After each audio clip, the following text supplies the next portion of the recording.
Mae'n bosib hollti unrhyw bedrochr i mewn i ddau driongl. Dydy o ddim ots os ydy'r pedrochr ydych chi'n gychwyn hefo yn rhombws, yn parallelogram, yn drapesiwm, yn drapesiwm isosgeles, neu efallai o gennych chi farcud, blaen saith, petrial, sgwâr, neu hyd yn oed pedrochr sydd heb enw arbennig. Dyn ni'n gallu hollti nhw i gyd i mewn i ddau driongl. Mae pam fod hyn yn bwysig? Wel, dyn ni'n gwybod fod cyfanswm onglau unrhyw driongl yn 180 gradd. A dyn ni'n gallu profi hyn drwy wylio'r fideo yma. Ac felly, drwy ganolbwyntio ar y pedrochr gwyrdd yn fan hyn, mae cyfanswm yr onglau yn y triongl top yn 180 gradd a cyfanswm yr onglau yn y triongl gwylod hefyd yn 180 gradd.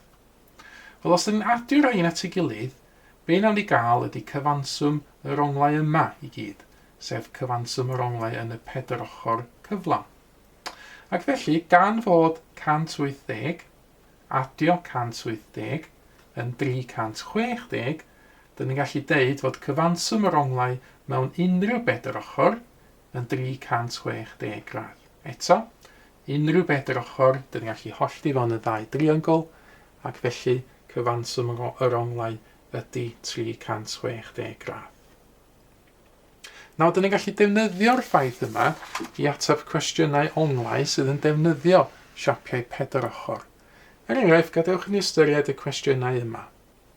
Yn y cwestiwn gyntaf, mae gennym ni siap pedrochr, a dyn ni'n cael ongl 70, ongl 85 ac ongl 75, a mae angen i ni ffeindio be di gwerth ongl x yn fan hyn. Wel, drwy gofio fod cyfanswm yr onglau mewn unrhyw bedrochr yn 360 gradd, dyn ni'n gallu defnyddio hynny i weithio allan x. Yn gyntaf, os dyn ni'n adio yr onglau sydd gennym ni'n barod yn fan hyn, 70, 85 a 75, pa gyfanswm gawn ni? Wel, y cyfanswm gawn ni fan hyn ydy 5 yn 10, 7 a 8 yn 15, a 7 22 ac un arall 23.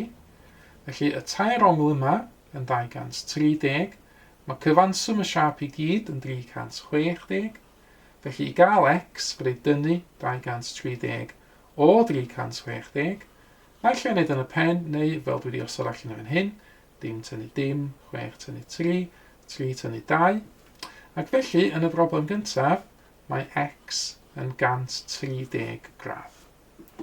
Yn yr ail broblem, yna ychydig fwy o waith i'w wneud. Mae gennym ni bedrochr yn y canol fan hyn, lle mae cyfanswm yr onglau yn 360 gradd, ond dim ond un ongl sydd gennym ni ar y cychwyn, 105 gradd. Dyn ni angen ffeindio yn fan hyn. Nawr, bysa'n syniad iddyn ni, os fedrwn ni, yn gyntaf, ffeindio y ddwy ongl arall i reidio yn farcio fewn i fan hyn yn awr. Nawr, fydde ffeindio yr ongl gyntaf fan hyn drwy ddefnyddio'r llinell syth yma fan hyn. Cofiwch fod cyfanswm yr onglau ar linell syth yn 180 gradd, ac felly yr ongl yma yn mynd i fod yn 180 gradd tynnu 110 gradd sydd yn 70 gradd. Ac efer yr ongl yma yn y top dde, wel, dyn ni'n gweld dwy linell yn croesi fan hyn, na mae dwy ongl croes fertig, neu ongl gyferbyn, yn hamfal. Ac felly mae rhaid i'r ongl yma fod yn 70 gradd. Rwan, mae gennym fi obaith o allu datrys y cwestiwn, roedd mae gennym fi tair allan o'r 4 ongl yn y pedrochr. Eto, fel nes i fan hyn wan, wedi adio y tair sydd gennym fi at ei gilydd, 70, 70, 105 ydy hynny. Mae hynny'n rhoi cyfanswm 245 iddo fi. A wedyn drwy dynnu allan o 360 eto, tro hyn tynnu 245 i ffwrdd. Methu gwneud dim tynnu 5, felly benthyg o'r 6, sydd yn lawr i 5. Wedyn 10 tynnu 5, 5 tynnu 4, a 3 tynnu 2 sydd gyda fi. Dwi'n dod i'r casgliad yn y cwestiwn yma, fod yr ongl y yn 115 gradd.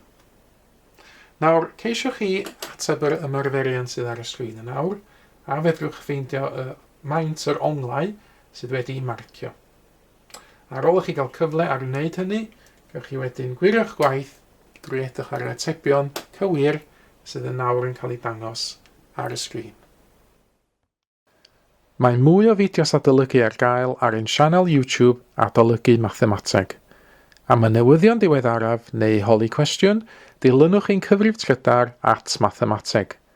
Neu ewch i'n gwefan www.mathemateg.com am fwy o adnoddau adolygu.